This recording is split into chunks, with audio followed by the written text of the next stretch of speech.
পর্যন্ত সারা বীরভূম জেলা কোনো প্রান্তে কোনো বাধা বিঘ্ন এসেছে এ ধরনের খবর আমাদেরকে আসেনি।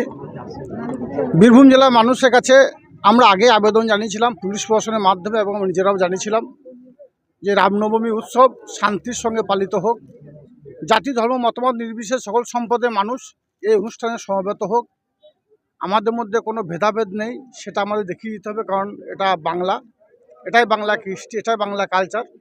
হিন্দু, মুসলমান, শিখ, খ্রিস্টান, ইসাই সমস্ত সম্প্রদায়ের মানুষ একে অপরের তিওয়ারে আমরা হাজির হই, সমবেত হই। এটাই বাংলা কৃষ্টি, এটাই বাংলা কালচার। আমাদের মাননীয় মুখ্যমন্ত্রী মাননীয় মমতা বন্দ্যোপাধ্যায় সবসময় যেন বলে থাকেন ধর্ম যার যার আপনার, উৎসব সবার।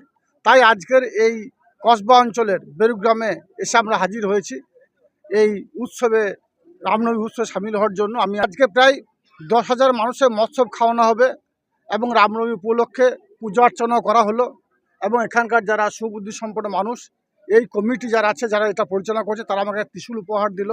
ওদেরকে আমি ধন্যবাদ জানিয়ে ছোটো করব না, তাদেরকে বলবো এইভাবে এগিয়ে চলুন।